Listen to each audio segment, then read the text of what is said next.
Shalom Aleihim. Bapak Yahweh memberkati saudara sekalian.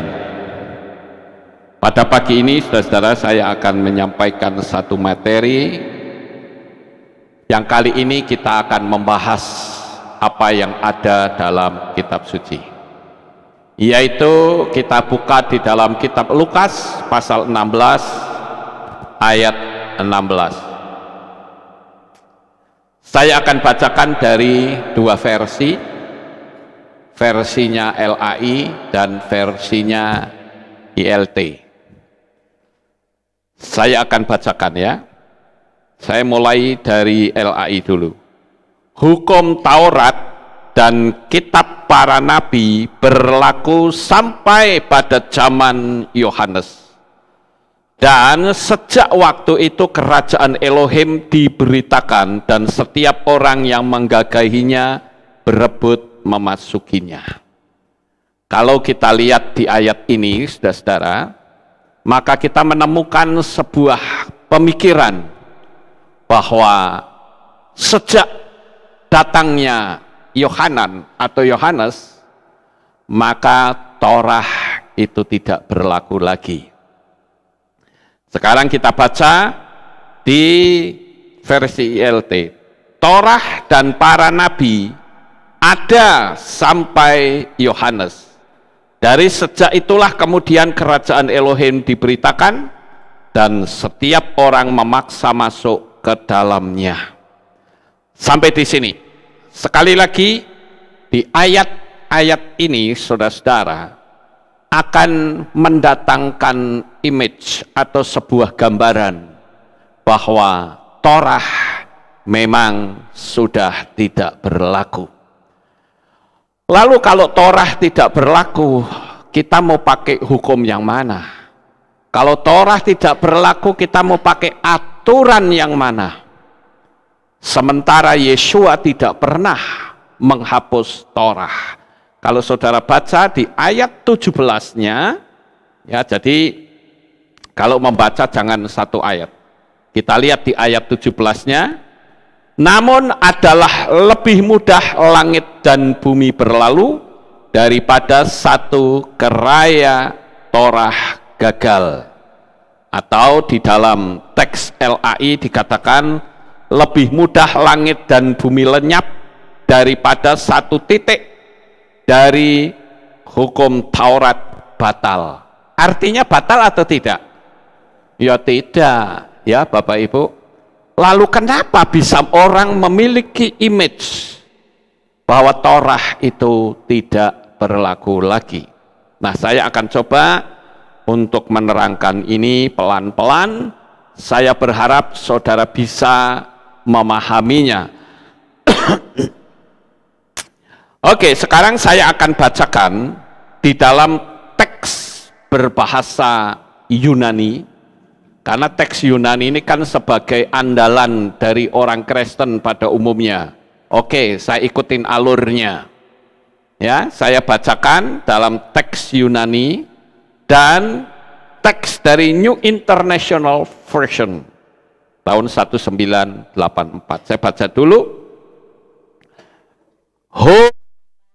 Kai hoi prohetai mekri loano apotote he basilea tau theo aongelizetai kai pas es aiten biazetai. Itu teks bahasa Yunani. Lalu di dalam teks bahasa Inggris dikatakan, the law and the prophet were proclaimed until John. Since that time, the good news of the kingdom of God is being preached and everyone is forcing his way into it. Nah, Bapak Ibu, dari sini lalu kita akan mulai terlihat sesuatu yang berbeda. Dalam terjemahan Yunani maupun dalam bahasa Inggris tidak ditemukan Sekali lagi, tidak ditemukan kata berlaku. Jadi saya bisa dong menyebutnya ini rekayasa dari LAI. Ya Bapak Ibu, ya karena memang tidak ada kata berlaku, itu tidak ada. Baik dalam bahasa Yunani maupun bahasa Inggris. Bahkan di dalam NIV, terjemahan hukum Taurat dan kitab para nabi tetap, perhatikan kata tetap, ya, itu dalam bentuk lampau, ya, ada kata were, diberitakan sampai Yohanes. Dari analisis gramatika jelas ini tidak menunjuk pada masalah waktu. Saudara perhatikan itu yang di bawah ini, ya, sudah saya pasang kembali, ada kata were di situ. Lalu kalau begitu yang menjadi pertanyaan adalah apa arti dari Lukas 16 ayat 16 itu? Jadi saudara-saudara, Lukas itu hendak mengatakan bahwa tanda nubuat yang disebut dalam Torah dan kitab para nabi mengenai Mesias akan dikenali lebih dahulu dengan munculnya orang yang berseru mempersiapkan jalan, yaitu Yohanan Pembaptis. Nah, di situ saya kasih ayat rujukan di dalam kitab Maleakhi atau Maleakhi pasal 3 ayat 1 dikatakan, lihatlah, aku menyuruh utusanku dan dia akan mempersiapkan jalan di hadapanku. Dan dengan tiba-tiba Tuhan yang sedang kamu cari akan datang ke dalam baitnya, yaitu utusan perjanjian yang kamu rindukan. Lihatlah, dia sudah datang, Yahweh Sebaot berfirman. Nah, semakin terkuak jelas, saudara. Jadi Torah kalau dikatakan berlaku sampai zaman Yohanes, itu sebuah karangan manusia. Teks aslinya tidak pernah ada kata berlaku, ya Bapak Ibu. Jadi semakin jelas. Jadi kalau begitu, nubuatan tentang Mesias dalam Torah dan para nabi dimulai sejak munculnya Yohanes atau Yohanan. Karena itu Lukas menuliskan kalimatnya, sejak waktu itu kerajaan Elohim diberitakan dan sebagainya. Nah, kalau kita perhatikan saudara, di sini ada kesalahpahaman.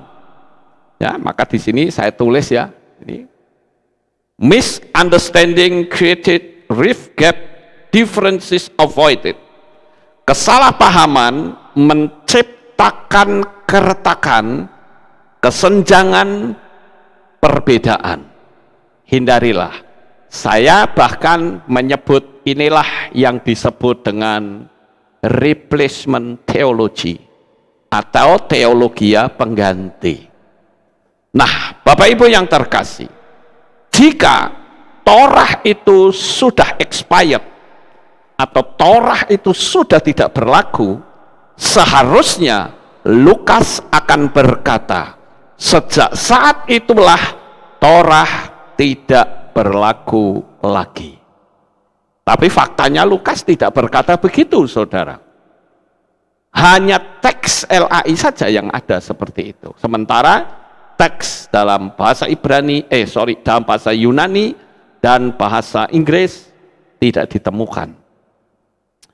Nah, jadi saudara-saudara, sejak munculnya Yohanes Pembaptis, kerajaan Mesias sedang datang, dan setiap orang yang meresponinya untuk memperoleh keselamatan.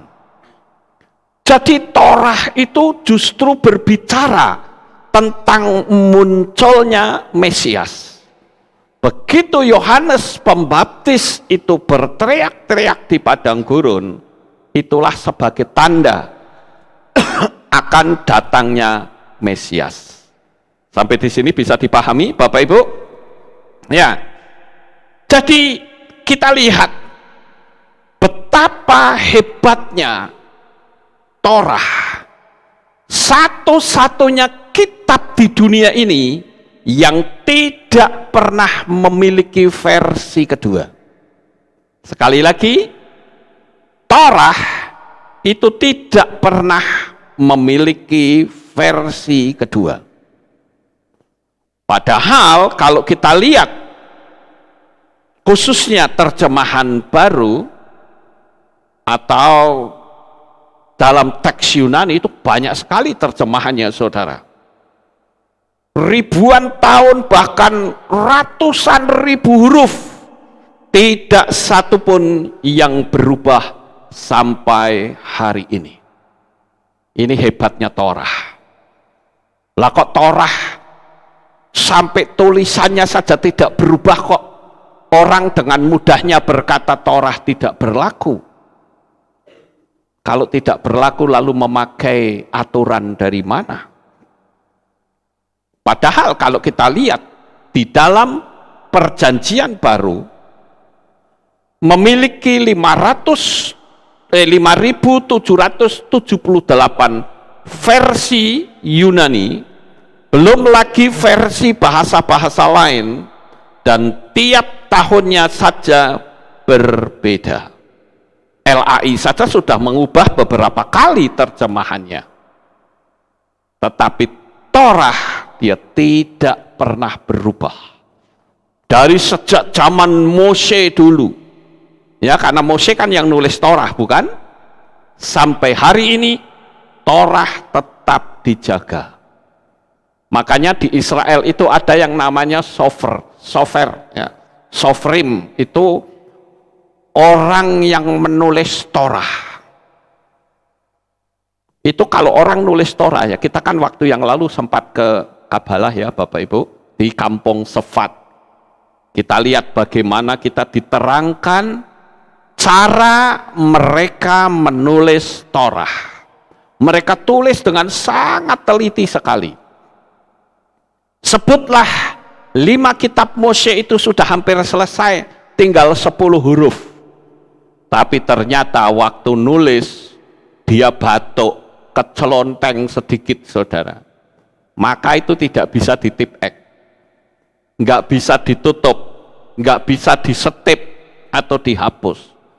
Tapi semua tulisan yang sudah ditulis begitu banyak ratusan ribu huruf, bahkan harus diulang dari awal lagi. Kitab itu harus dikuburkan. Ya. Dan ketika mereka mau menulis dan menemukan huruf Yod He Waw He, mereka akan cuci tangan terlebih dahulu. Sedemikian hormatnya mereka. Tapi berbeda dengan di Indonesia, orang malah menghina nama Bapa, nama yang kudus. Nah, Bapak Ibu Saudara, seorang sofer akan sangat teliti dalam menuliskan kitab Torah. Jika ada satu huruf saja yang salah, maka semua akan dikubur karena di situ ada nama Bapak Yahweh. Dan saudara tahu Torah yang asli itu artinya yang tulisan tangan, itu harganya mahal, saudara. Itu bisa mencapai 600 sampai 700 juta gulungan Torah itu. Beda dengan Torah yang cetak, ya. Torah yang cetak murah, saudara. Tapi kalau Torah yang disebut Torah kosher, wah itu mahal. Karena dia ditulis betul-betul oleh tangan seorang sofer. Seorang penulis Torah. Orang Yahudi demikian menghormatinya tentang nama Bapa. Sampai saking hormatnya, mereka jadi kebablasan, saudara. Tidak memanggil, padahal perintahnya justru disuruh memanggil. Tetapi saya bersyukur di akhir zaman ini terjadi pemulihan.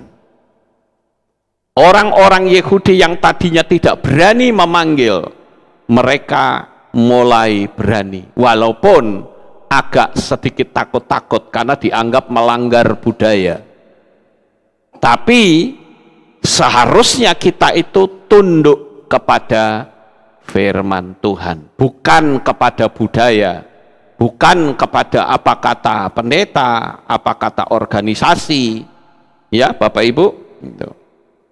Nah, sangat berbeda sekali dengan orang Indonesia, ya, yang dengan entengnya mengganti nama, bahkan ada yang jelas-jelas melecehkan. Sangat memprihatinkan memang di Indonesia. Tapi ketika diberitahu, mereka lebih mudah ngamuknya daripada mengikuti aturan yang ada. Sekarang kita kembali ke masalah Torah, saudara-saudara. Matius melaporkan kisah ini justru dengan kalimat terbalik. Coba saudara perhatikan di dalam kitab Matius atau Matius 11 ayat 12 sampai 13. Saya akan bacakan kembali dari dua versi, LAI dan ILT. Sebelum saya lanjut, saya mau tanya, saya ngomong dari tadi, saudara sudah paham atau belum? Paham ya? Haleluya. Soalnya ini kadang suka ditanya, saudara, bener nggak sih Torah itu berakhir sampai zaman Yohanes? Nah, ini saya terangkan sekarang, ya.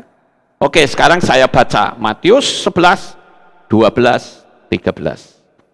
Sejak tampilnya Yohanes Pembaptis hingga sekarang, kerajaan surga diserong, dan orang yang menyerongnya mencoba menguasainya. Sebab semua nabi dan kitab Taurat bernubuat hingga tampilnya Yohanes. Jadi nabi-nabi dan kitab Torah itu menubuatkan tentang Mesias sampai datangnya Yohanes atau Yohanan Pembaptis. Setelah Yohanes Pembaptis datang, ada nubuatan lagi enggak?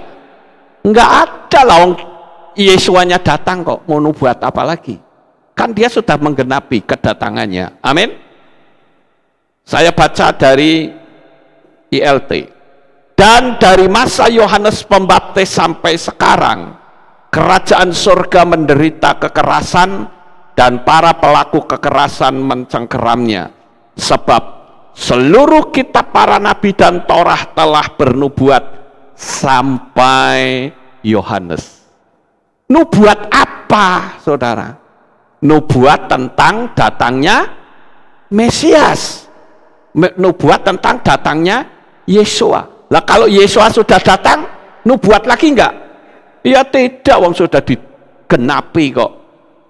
Jadi pemahamannya itu seperti itu, bukan Torah itu berakhir sampai Yohanes, tidak. Tapi nubuatan-nubuatan tentang kedatangan Mesias itu berakhir pada zaman Yohanes. Kenapa berakhir? Ya karena yang dinubuatkan datang sekarang. Betul nggak Bapak Ibu? Sebetulnya gampang sih. Kalau saya renungkan itu gampang, ya. Nah, jadi nubuatan para nabi tentang Mesias mulai digenapi dengan tanda munculnya Yohanes. Munculnya Yohanes menjadi tanda kemunculan Mesias dan mempersiapkan jalan baginya. Matius dan Lukas itu sebenarnya mengingatkan para pembaca Torah agar memperhatikan nubuatan ini. Jadi kalau Mesias datang harus diterima, tapi faktanya ahli Taurat malah menjadikan sang Mesias itu saingan hidupnya. Lucu ya, saudara? Namanya saja ahli Torah. Ahli Torah itu ya orang yang ahli dalam Torah. Tapi ketika nubuatan itu digenapi dengan datangnya Mesias, malah Mesiasnya diajak bertengkar. Kan lucu, saudara. Jadi konsepnya itu sudah direkayasa oleh ahli Torah. Nah, saya berharap saudara bisa memahami akan apa yang saya sampaikan ini. Lalu sebuah pertanyaan muncul, saudara. Kalau begitu bagaimana dengan ucapan Paulus? Bahkan ada orang yang ngomong sama saya begini, tapi Paulus itu menolak Torah loh Pak Lukas. Oh ya? Bener nih Paulus menolak Torah. Iya. Mana ayatnya? Lah dia tunjukkan ayatnya. Memang kalau kita tidak teliti, kita akan menganggap oh bener juga. Tapi sebetulnya itu sebuah kekeliruan fatal, saudara. Saya akan bacakan terlebih dahulu beberapa ayat yang disalahpahami oleh kebanyakan orang-orang Kristen yang menganggap bahwa Torah itu betul-betul sudah tidak berlaku. Oke, saya bacakan beberapa ayat, pelan-pelan saudara perhatikan. Galatia 2 ayat 21. Aku tidak menolak anugerah Elohim, sebab jika pembenaran itu melalui Torah, maka Hamasiah telah mati dengan sia-sia. Tuh, kalau ikut Torah, Yesua mati sia-sia. Oh gitu ya? Ya wes, ndak usah Torah-Torahan. Akhirnya begitu, saudara. Makanya saya terangkan ini supaya saudara ngerti. Yesua itu tidak pernah menolak Torah. Apalagi Yesua itu guru Torah. Ya nggak mungkin dong saudara guru Torah kok menolak Torah. Kalau saudara membaca di dalam kitab Yohanes atau Yohanan 13 ayat 13 dikatakan, engkau menyebut aku guru dan Tuhan, akulah dia. Guru dan Tuhan itu memang agak rancu, saudara. Yang disebut guru itu guru apa? Guru karate bisa nggak? Bisa. Guru masak bisa. Guru matematika bisa. Guru tari bisa. Lah gurunya itu guru yang apa? Nggak jelas. Ya. Tapi kalau saudara lihat di dalam teks berbahasa Ibrani, itu ditulis dengan kata moreh. Moreh itu artinya guru Torah, guru laki-laki, itu moreh namanya. Jadi mustahil kalau Yesua itu menolak Torah. Bahkan Yesua sendiri mengatakan lebih mudah langit dan bumi berlalu daripada satu huruf Yod itu hilang dari Torah. Yod itu kan huruf yang paling kecil dalam teks Ibrani, cuma seperti koma saja. Kalau itu hilang saja, harusnya langit dan bumi lenyap duluan. Sampai di sini paham Bapak Ibu? Jadi kita perlu meluruskan bahwa Torah itu tidak pernah dihapus, baik oleh Yesua maupun oleh Paulus. Lah terus ayat yang tadi Pak Lukas baca di kitab Galatia bagaimana? Makanya ini saya terangkan pelan-pelan. Saya berharap saudara bisa memahami. Tadi Galatia 2 ayat 21 kan seolah-olah jika kita membenarkan Torah, maka Mesias akan mati sia-sia, kan begitu ya? Sekarang kita baca lagi Galatia 3 ayat 11. Tetapi bahwa tidak seorang pun dibenarkan di dalam Torah di hadapan Elohim. Jelas, sebab orang benar akan hidup karena iman. Ucapan ini kembali seolah-olah Paulus menolak Torah. Perhatikan kalimat saya ya, seolah-olah Paulus menolak Torah. Kemudian satu lagi, Galatia pasal 5 ayat yang keempat. Kamu lepas dari Hamasyah, jikalau kamu mengharapkan kebenaran oleh hukum Taurat, kamu hidup di luar kasih karunia. Lah, inilah yang orang jadi kebakaran jenggot, saudara. Sehingga Torahnya ditolak, lalu mereka menggunakan pengajaran yang disebut dengan hyper grace. Ya, kasih karunia. Nggak perlu torah-torahan, tapi kok menerima perpuluhan ya? Ya bingung juga saya, saudara. Padahal perpuluhan itu adalah Torah. Harusnya kalau konsekuen, Torahnya ditolak, perpuluhannya juga ditolak. Itu baru fair namanya. Ya, Torahnya ditolak, perpuluhannya diterima. Ya pikir sendiri, saudara. Itu kan tadi ucapannya Paulus, seolah-olah menolak Torah. Sekarang saya akan bacakan ucapan Paulus dari mulut yang sama, tetapi berbeda pemahamannya. Tidak mungkin dong seorang rasul kok mencela-mencele, esok dele sore tempe, kan tidak mungkin, saudara. Lalu kenapa kalimat yang sebentar akan saya baca ini seolah-olah terbalik? Ayo kita baca lagi. Roma 3 ayat 31. Dengan demikian, apakah kami meniadakan Torah melalui iman? Tidaklah mungkin. Sebaliknya kami meneguhkan Torah. Nah ini kualik ya sama kalimat tadi ya Bapak Ibu. Kualik, saudara.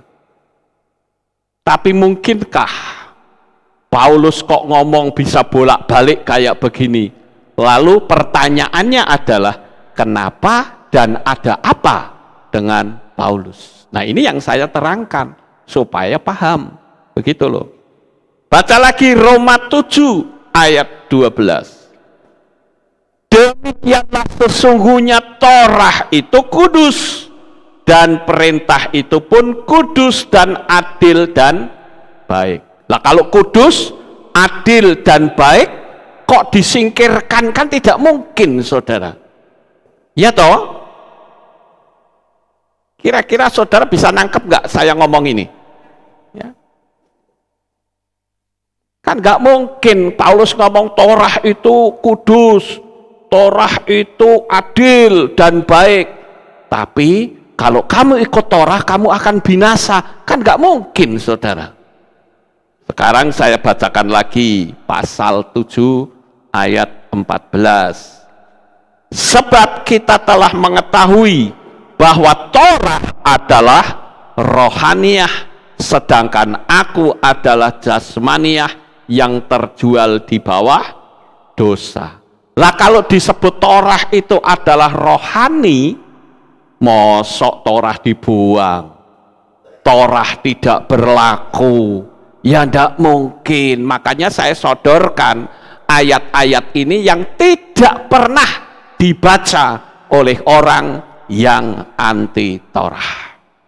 Enggak pernah, saudara. Karena memang sengaja disembunyikan.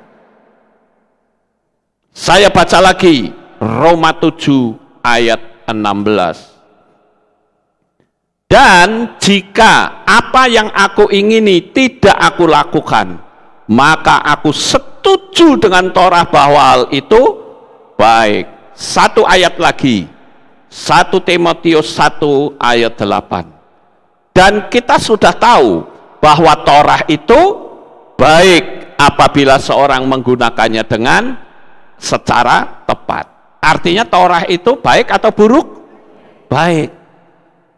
Ini loh ucapan-ucapan Paulus yang seharusnya orang yang anti Torah itu membaca. Nah, Bapak Ibu, saudaraku yang terkasih, Kalau kita melihat hal seperti ini,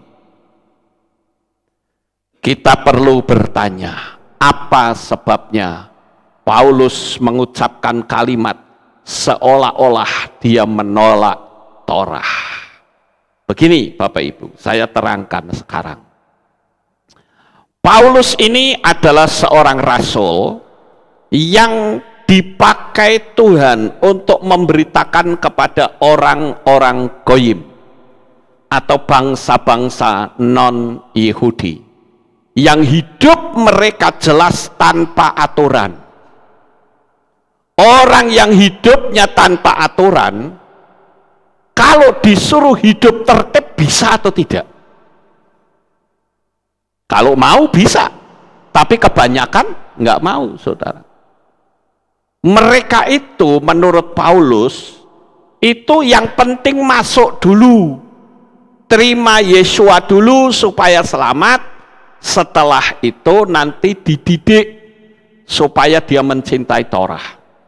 Sehingga pada waktu Paulus mengatakan kamu terima Yesua wes ora Torah-Torahan gitu, itu kan ucapan itu seolah-olah kayak kamuflase begitu, saudara. Ilustrasinya begini, ini ilustrasi ya saudara, saya tunjukkan ilustrasi supaya saudara bisa lebih jelas. Jikalau ada seseorang yang mengalami kecelakaan, saudara lihat gambar ini adalah gambar mobil ditabrak kereta api, berantakan saudara. Sebutlah penumpangnya itu mengeluarkan darah begitu banyak.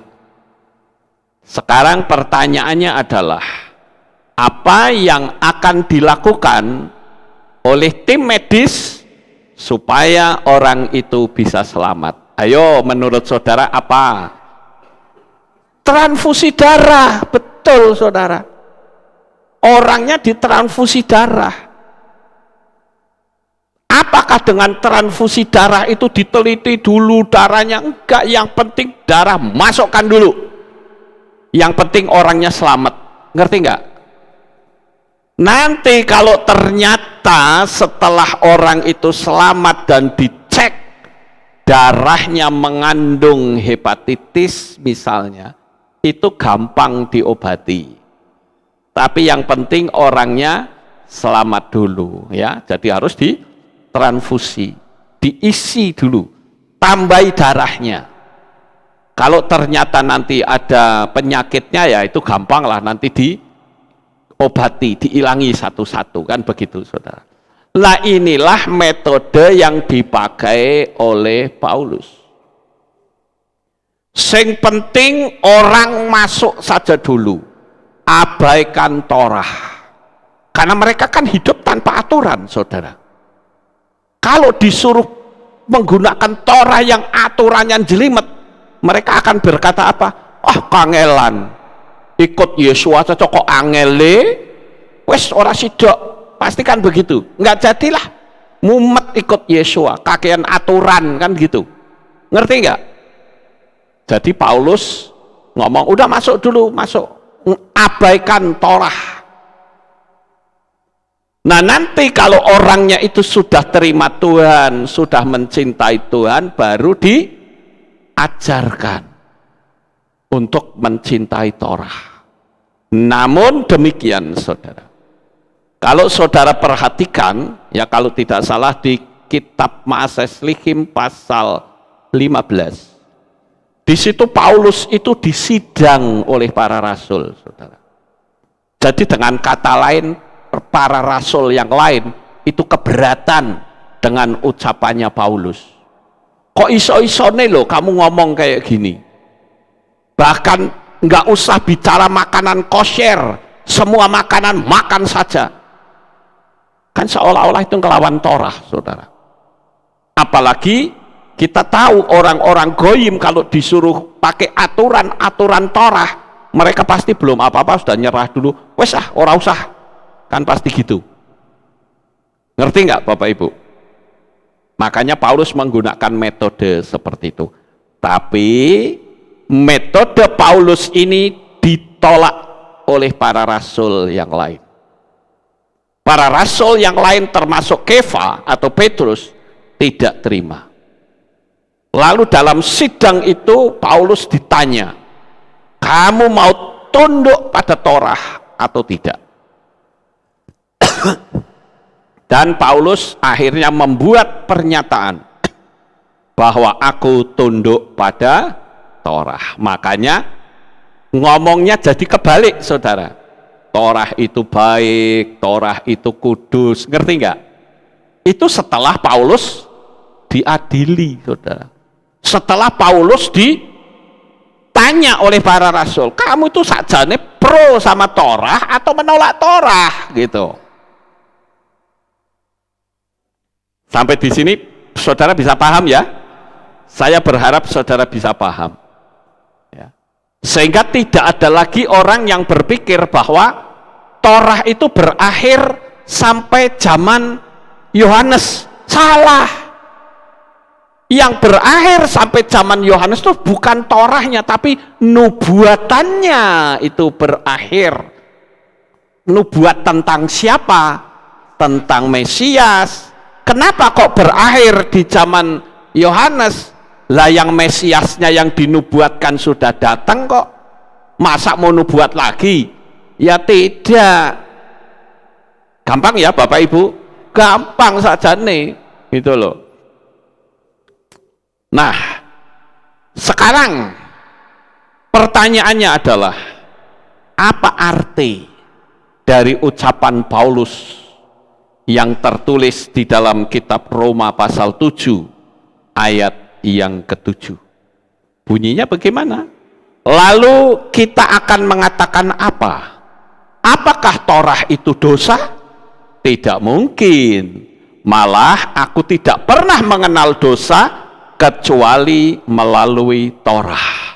Sebab aku tidak tahu apa itu hasrat jika Torah tidak mengatakan jangan mengingini. Nah, ini saya terangkan begini, saudara. Kalau misalnya saudara mau pergi ke kantor atau bekerja di kantor, di situ tidak ada peraturan. Saudara pergi atau bekerja di situ sembarangan bisa nggak? Bisa. Kenapa? Memang tidak ada aturan kok. Ngerti nggak saudara? Tapi dengan adanya aturan, sebutlah aturan itu simbolnya Torah gitu ya. Dengan adanya aturan, maka saudara jadi ngerti. Paham nggak? Yang tadinya, oh jadi kalau pergi ke kantor itu pakaiannya harus rapi. Akhirnya dia tahu. Kalau pakai pakaian asal-asalan itu salah. Sama seperti dengan adanya Torah. Oh, nah itu salah. Oh, kalau menipu itu salah.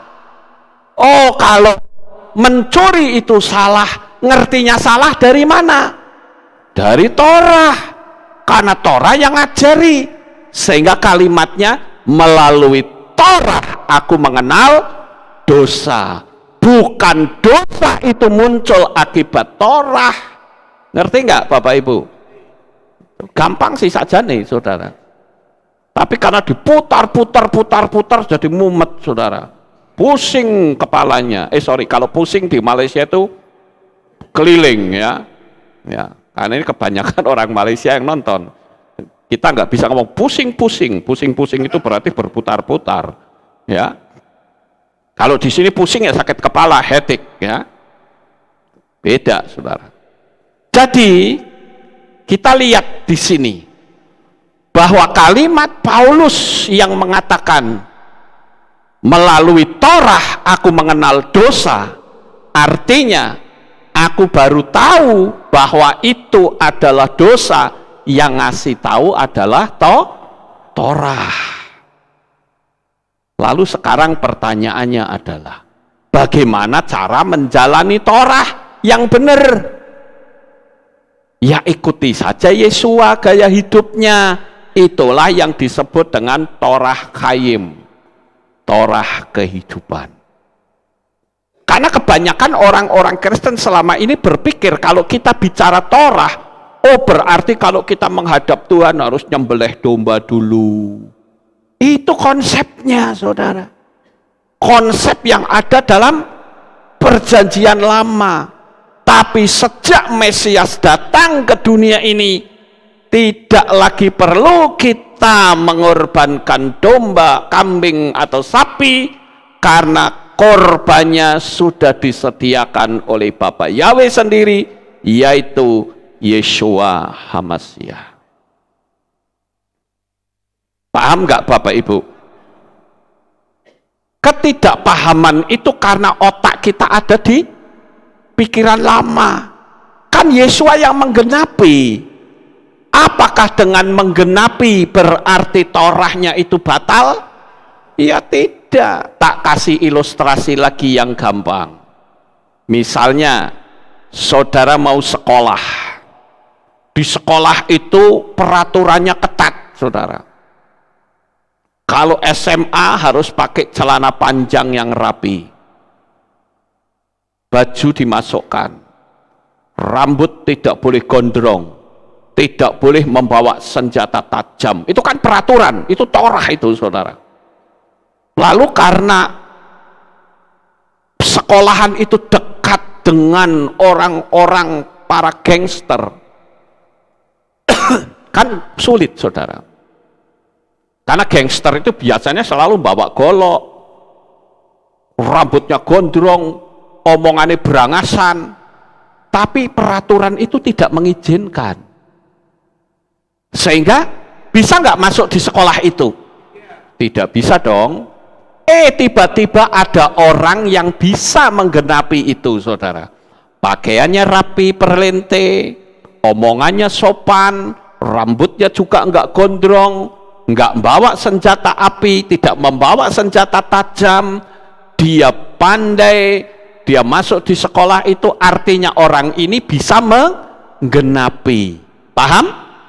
Menggenapi itu artinya melaksanakan, melakukan, saudara. Nah, dengan adanya orang yang bisa melakukan, apakah lalu peraturan itu jadi batal? Ya tidak toh. Peraturannya masih tetap jalan. Lalu ada lagi pertanyaan, bagaimana dengan kasih karunia? Lah ini juga saya perlu jelaskan, saudara. Apa sih yang disebut dengan kasih karunia? Kasih karunia itu artinya kita orang-orang yang tidak mendapatkan keselamatan, mendapatkan kasih karunia melalui darah Yeshua HaMashiach, maka kita itu dijadikan sama levelnya dengan orang Israel. Paham? Itu yang namanya kasih karunia. Tetapi apakah setelah kita dijadikan sama, mendapatkan anugerah, mendapat kasih karunia, lalu kita mau-maunya sendiri, pakai aturan sendiri? Ya enggak bisa. Kita harus ikut aturannya apa yang mereka miliki. Tak kasih ilustrasi lagi supaya gampang. Saya ini keturunan Tionghoa, saudara. Saya tiba-tiba menjadi warga negara Indonesia. Padahal papa saya itu dulunya adalah warga negara Republik Rakyat Cina. Misalnya begitu, ya. Jadi keturunannya kan WNA semua, betul nggak Bapak Ibu? Tapi tiba-tiba pemerintah Indonesia memberi izin. Siapa yang mau jadi warga negara Indonesia? Oh, seluruh keluarga saya masuk. Artinya keluarga saya mendapatkan kasih karunia. Nah, ketika saya mendapatkan kasih karunia, berarti status saya itu sama dengan orang pribumi yang asli lahir di Indonesia. Paham? Itulah namanya kasih karunia. Apakah setelah saya mendapatkan kasih karunia menjadi warga negara Indonesia, lalu saya membawa peraturan dari negara Cina? Ya tidak. Peraturan Cina singkirkan, nggak kepake, saudara. Kita harus pakai peraturan negara Indonesia.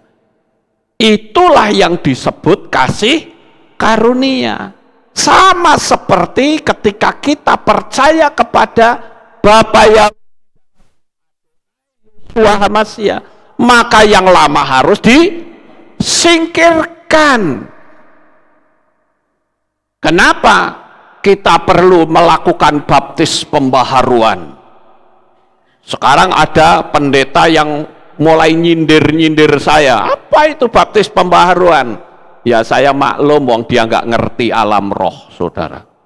Kalau dia ngerti alam roh, ya dia tahu. Ya, kan firman Tuhan bilang, apa yang kau ikat di bumi akan terikat di sorga. Lah kita dulu dibaptis diikat dalam nama siapa? Dalam nama Arab Yunani toh? Nah setelah kita percaya kepada nama Ibrani, berarti nama lama perlu diputuskan nggak? Perlu. Sama seperti orang kalau kawin, kan pasti punya surat kawin. Iya toh? Nah sekarang kalau misalnya sudah pisah cerai, harus ada surat cerai. Kalau tidak, dituntut orang yang berani ngawinin orang itu. Paham nggak saudara? Itu masih milik saya loh, aktenya masih ada. Tapi kalau sudah dibatalkan dengan akte perceraian, nggak bisa orang menuntut. Paham? Itulah sebabnya kenapa kita dulu dibaptis dalam nama yang lama. Itu nama itu akan mengikat kita terus sampai di kursi pengadilan Tuhan. Paham nggak Bapak Ibu? Tapi kalau dilepaskan di bumi ini, maka nama sesembahan lama kita terputus nggak? Terputus. Ini loh, kita perlu ngerti gitu. Lah nek sampai pendeta nggak ngerti, malah ngonek-ngonek ke apa itu sesat. Ya saya cuma maklum saja, saudara-saudara. Maklum. Saya bingung sekarang ini, wah saya betul-betul sedang diserang hebat ya. Kemarin malah saya dikirimi ada orang yang ngasih tahu, katanya Pak Lukas Sutresno itu keturunan iblis. Ya. Bahkan Lukas Sutresno itu separuh manusia, separuh alien katanya. Loh iya coba saudara lihat. Terang-terangan loh. Bahkan mengatakan Lukas Sutresno itu separuh robot. Waduh. Lah kalau robot saya sudah korslet saudara. Lah nek saya baptis orang nyemplung di air lah korslet saya saudara. Astaga. Lu ada. Saya jujur nggak marah. Kasihan dan lucu saudara. Kasihan dan lucu saudara. Terang-terangan loh, pembukaan saja. Yesus Kristus kasih tahu Lukas Sutresno adalah keturunan iblis, separuh alien, separuh robot katanya. Berarti kalau robot jalannya gini dong. ya macam-macam saudara. Makanya saya katakan itulah pentingnya kita putus hubungan dengan nama yang lama. Ya, supaya apa? Kita di sana nama yang lama tidak tuntut kita. Amin. Sekarang kita bicara yang biasa sajalah. Ada gereja, pindah ke gereja lain, kok pendetanya malah nyuruh baptis, padahal baptisnya namanya ya itu juga. Ada loh. Bahkan ada lagi yang sudah baptis minta baptis lagi di Sungai Yordan, padahal dibaptis ya namanya padha wae. Kan lucu saudara. Lah kalau yang saya lakukan itu adalah karena kita dibaptis dalam nama Bapa Yahweh dan Yeshua HaMashiach. Ada yang ngomong lagi katanya, mana ada baptisan ulang? Ada nggak dalam kitab suci kita? Ada, saudara. Di mana? Saya katakan ketika Paulus menginjil, kalau nggak salah di Efesus kalau tidak salah ya, Paulus nginjil, lalu Paulus cerita tentang Roh Kudus, saudara. Lah orang di situ bingung, sopo iku Roh Kudus? Roh Kudus itu siapa? Lah Paulus jadi curiga, kamu sudah dibaptis atau belum? Sudah. Loh sudah kok Roh Kudus nggak ngerti? Berarti waktu membaptis Roh Kudus tidak disebut. Sehingga kitab suci mengatakan mereka dibaptis kembali. Ya, dibaptis pembaharuan dalam nama Yesua. Lah itu kok cuman Yesua tok? Ini kan redaksinya, saudara. Tapi secara umum pasti Roh Kudus disebut, betul nggak, saudara? Jadi kita tuh mesti pikiran kita tuh ikut jalan gitu loh. Wah itu buktinya kok pakai nama Yesua tok? Ya itu kan redaksinya. Kalau memang seperti itu Paulus bikin kesalahan lagi dong. Ya enggak Bapak Ibu? Jadi kita itu mesti berpikir jalan gitu loh. Jadi kalau dibilang baptisan pembaharuan tidak ada, ya karena mungkin dia lupa atau belum membaca. Baca dulu. Maka saudara akan tahu bahwa baptisan itu betul-betul bisa diulang oleh Paulus. Kenapa? Karena salah. Betul nggak saudara? Saudara mungkin punya istri. Istrinya namanya Lucy misalnya. Tapi ternyata di akte itu dengan Mary. Piye saudara-saudara? Mary bisa tuntut nggak? Bisa. Mary bisa tuntut Lucy. Loh kamu kok kawin? Ini akte saya loh, nama saya loh. Betul nggak Bapak Ibu? Itulah sebabnya kenapa ada ayat yang mengatakan apa yang diikat di bumi akan terikat di surga. Apa yang dilepas di bumi akan terlepas di surga. Ini bukan masalah organisasi, bukan masalah sinode. Dan anehnya para pengagung Bapak Yahweh semua melakukan itu tanpa saya beritahu. Itu kan ilham yang sama, betul nggak Bapak Ibu? Ya kalau saudara nggak mau ya terserah. Yang penting saya sudah menyampaikan, darahnya tidak saya tanggung. Betul nggak Bapak Ibu? Saya di sini bertanggung jawab untuk jiwa-jiwa. Karena saya sendiri juga tidak mau tersesat, saya sendiri juga tidak mau terhilang, saya sendiri juga tidak mau masuk neraka. Jadi saya juga mesti hati-hati. Makanya ketika saya mengerti nama Bapak, oh saya nekat orangnya saudara. Daripada diskoreng saya keluar kan gitu. Kenapa? Karena saya sudah ngerti tentang nama yang benar. Lah kalau orang mengaku ketemu pemilik nama itu tapi tidak berani, saya jujur menyaksikan ketemu benar apa enggak. Ngerti enggak Bapak Ibu? Oh saya pernah ketemu Bapak Yahweh katanya. Loh kalau ketemu Bapak Yahweh keberaniannya bisa ratusan kali lipat dari saya. Bener enggak? Loh apalagi ketemu Bapak Yahweh itu kemuliaannya kan super dahsyat. Mosok kita dengan entengnya, ya sudahlah. Saya panggil ini, panggil ini, panggil ini, kan adil semua. Enggak bisa begitu saudara. Kitab sucinya enggak ngomong begitu kok. Betul enggak? Ya. Kita itu melakukan konsep iman itu hanya ada satu pilihan dari dua. Enggak bisa kita ada di sudut abu-abu. Tidak bisa. Jadi pagi hari ini saya sudah memberitahukan kepada saudara bahwa apa yang disebut bahwa Torah itu berakhir sampai zaman Yohanes itu salah penerjemahan. Torah akan terus sampai dunia ini kiamat, sampai langit itu hilang, baru Torahnya bisa hilang.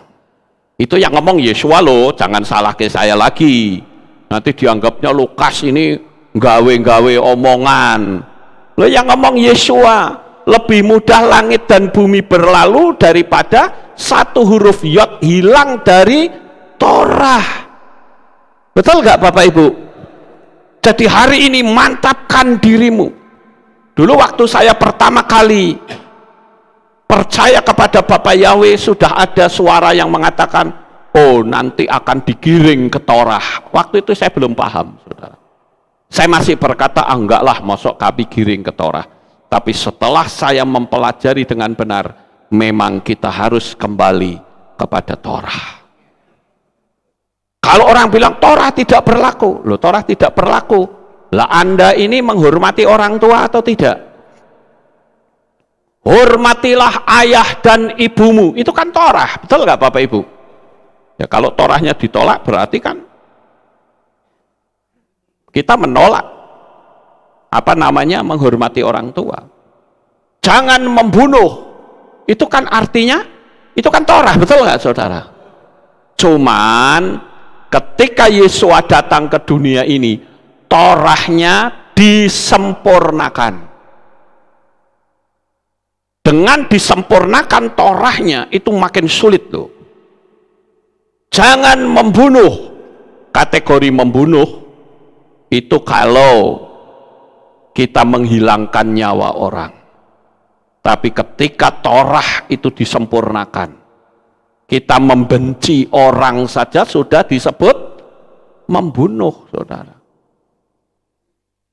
Jadi hati-hati, jangan mencuri. Kategori mencuri adalah kalau kita mengambil milik orang lain. Tapi ketika disempurnakan kita mengingini milik orang lain saja, itu sudah mencuri, saudara. Jadi disinilah letaknya. Dan saya katakan bahwa Yesua itu adalah teladan kita. Yesua dulu dibaptis, kita juga dibaptis. Cuman harus diluruskan, baptisnya dalam nama siapa? Iman kita kan sumbernya dari Israel. Iya toh, kalau sumber iman kita dari Israel kok namanya bisa berubah, kan aneh. Dan saya katakan agama yang paling aneh di dunia itu ya Kristen, saudara. Tuhan ini bisa berubah nama. Ya. Ada yang bilang, tapi kita kan di Indonesia, kita ya pakai nama itu. Atau kalau kita pakai nama Yahweh Yesua ya harus berbahasa Ibrani. Tak balik sekarang. Kamu pakai nama Yunani, harus bahasa Yunani dong. Iya nggak saudara? Tapi faktanya Anda tidak mau pakai bahasa Yunani, memang tidak bisa. Gitu loh. Kan lucu gitu loh. Ini fenomena ini aneh sebetulnya. Makanya kita harus luruskan, nama itu tidak bicara bahasa, sekalipun nama itu dari satu bahasa. Misalnya nama Selamat. Selamat itu nama apa, saudara? Nama Jawa. Begitu ke Cina ditanya, namamu siapa? Orang Cina kalau ngomong namamu siapa, gimana sih? Saya orang Cina nggak tahu lagi, saudara. Biasanya kalau yang saya tahu, ni hao ma, gitu. Kamu apa kabar, gitu. Ditanya namamu siapa? Nama saya Ping An, misalnya. Kan nggak mungkin, saudara. Selamat ya selamat, untung ya untung. Untung kan Ping An, betul nggak? Nek selamat apa bahasa Cinanya? Ini saya Cina keseretan sih. Jadi dia nggak ngerti, saudara. Ya, nama tidak pernah berubah dan tidak bisa dirubah. Saya dulu tak pernah dapat persembahan dari Belanda. Ya, mereka kirim persembahan itu melalui Western Union di kantor pos ya, ngambilnya. Begitu saya mau ambil, Mbak yang di kantor pos bilang, Pak, mohon maaf nggak bisa diambil. Loh kok nggak bisa diambil? Bagaimana, itu kan nama saya? Nggak bisa Pak, karena di situ tertulis LUKAS, sedangkan nama Bapak resminya adalah LOEKAS. Hanya OE dan U saja nggak bisa diambil. Lah, tapi alamatnya kan bodoh, nggak bisa Pak. Suruh orang yang ganti nama dulu. LOE dan U saja sing munine tetep padha wae. Lukas tetap tidak bisa. Lah kalau yang nah itu wes aduh saudara, terlalu jauh. Ya. Kemarin ada orang yang coba debat saya. Dia katakan, "Pak, Tuhan itu tahu hati, Pak. Tuhan itu mau dipanggil apa saja boleh." Oh ya? Tahu ayatnya di mana? Yes, pokoknya Tuhan itu tahu hati. Ojo pokoknya. Nek pokoknya saya mau tanya, berarti kalau Bapak Yahweh dipanggil Nyi Roro Kidul ya mau? Ya ndak bisa. Ndak bisa begitu, saudara. Bapak Yahweh ya Bapak Yahweh gitu loh. Jadi saya perlu memberitahu seperti ini supaya kita itu lurus kembali ke pola Ibrani. Jangan asal ngomong sesat.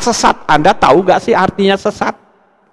Sesat itu artinya, saya ingat dulu ya, waktu saya masih kecil, saya diajak oleh nenek saya ke Jakarta.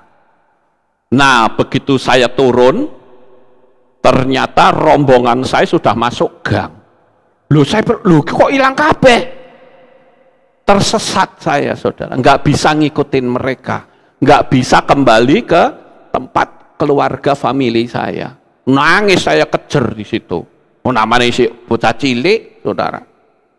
Masih kecil segitu, nangis kejar saya. Ketakutan, loh kok semua hilang? Nggak taunya tinggal masuk gang situ, belok nyampe. Itu artinya tersesat. Tersesat itu artinya tidak bisa kembali ke rumahnya, itu tersesat. Lah kita ini kan sedang kembali ke rumahnya. Kok bisa dibilang sesat itu kepriye, Jajal? Ya.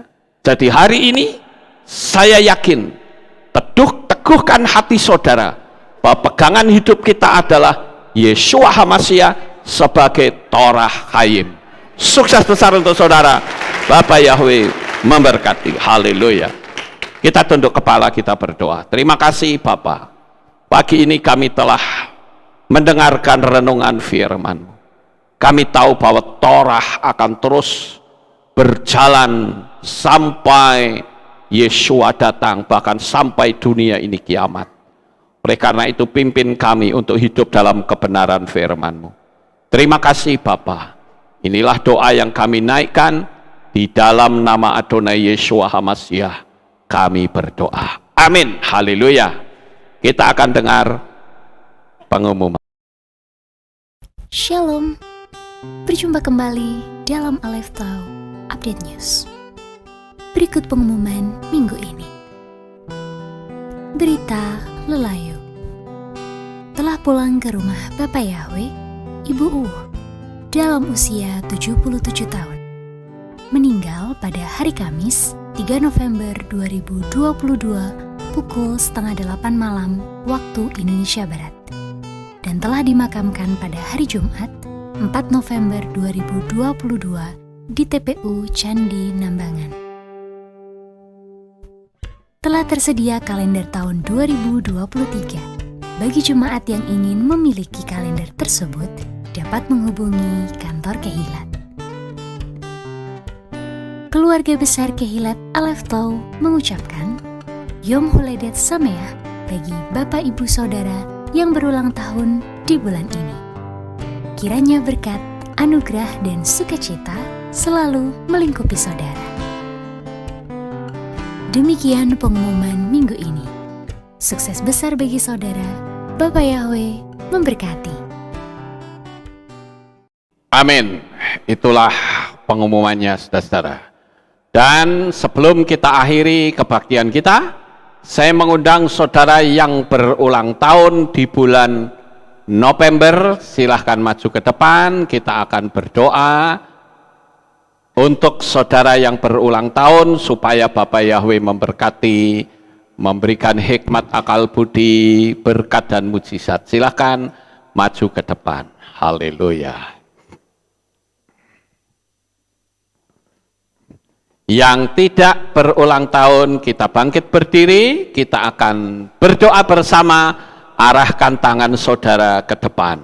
Mari kita bersama-sama berdoa. Maha besar ya Bapa Yahweh, Tuhan semesta alam, pencipta langit dan bumi. Bapa Yahweh yang kami kasih, dalam nama Adonai Yeshua HaMashiach.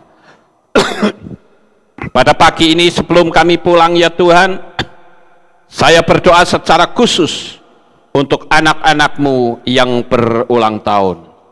Bapa Yahweh, berkati mereka semua, sehingga mereka hidup di dalam mujizat dari Bapa. Apapun yang mereka inginkan, Tuhan jawab. Beri kado istimewa untuk mereka Tuhan. Di tanggal kelahiran mereka akan dipenuhi dengan mujizat-mujizat besar. Terima kasih Bapak Yahweh. Dan hari ini adalah minggu pertama di mana kami memberikan persembahan tatangan secara khusus untuk pembangunan Kehilat. Saya mohon Bapak yang akan memberikan persembahan tatangan. Oleh karena itu, Engkau balas dengan berkat-Mu yang berlimpah. Dan kami percaya pembangunan akan terus berlangsung sampai selesai secara total. Kami percaya Bapak yang memberikan persembahan tatangan untuk pembangunan ya Tuhan, yang saat ini sedang terus berlangsung dan digarap. Bapak Yahweh memberkati anak-anak-Mu semua. Terima kasih Tuhan, sebentar kami mau pulang, jaga lindungi kami. Peliharakan kami sampai di rumah dengan selamat. Pertemukan kembali pada jam-jam ibadah mendatang di dalam ikatan tali kasih-Mu. Terpujilah Engkau ya Bapa, di dalam nama Adonai Yeshua HaMashiach. Kami sudah berdoa. Mari kita angkat tangan kita dan kita akan menerima berkat Kohanim. Haleluya. Yevarech Yahweh wa yismereka.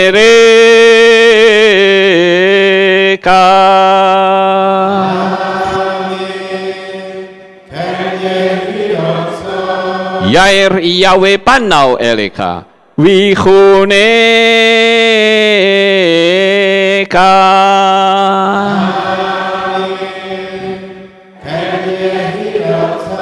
Yesa Yahweh panau eleka wa yashem lecha shalom.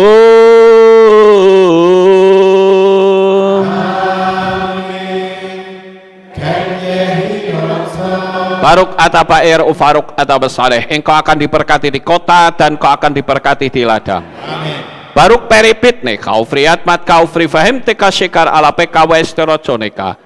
Diberkatilah buah kandunganmu, diberkati hasil bumimu, diberkati hasil ternakmu, anak-anak lembumu dan anak-anak dombamu. Baruk tanah kau misyartika, diberkatilah bakulmu dan tempat adonanmu. Baruk ata bomoy kau faruk ata besoteka, dan kau akan diberkati pada waktu kau masuk, dan kau akan diberkati pada waktu kau keluar. Baruk ata Yahweh Elohenu melek haolam, besem Yeshua HaMashiach ruah hakodes kile olam faed. Kami sudah berdoa dan mengucap syukur. Haleluya. Amin.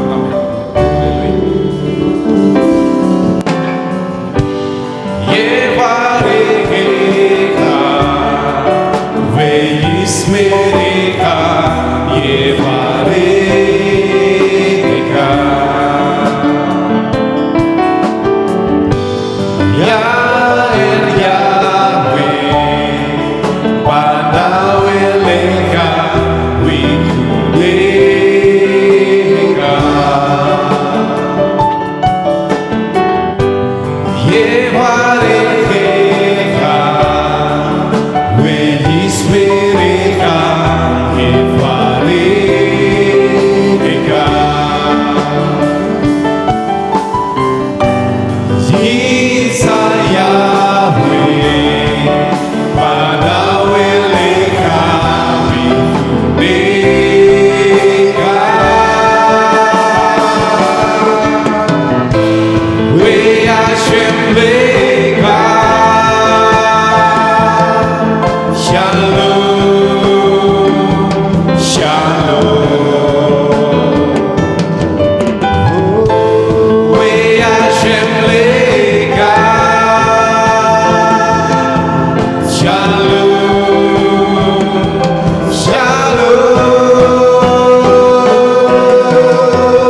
saudara semuanya. Amin.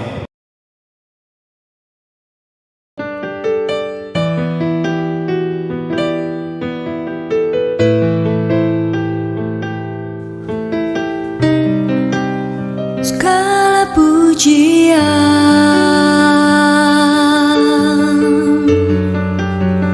hanya untuk-Mu Tuhan, segala kehormatan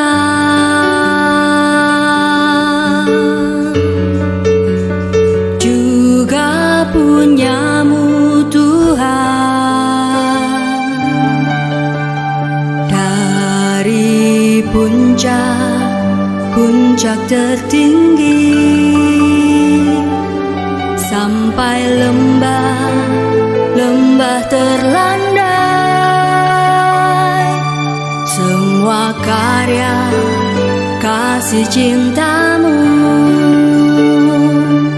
sujud menyembah Sang Maha Pencipta.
Menjadi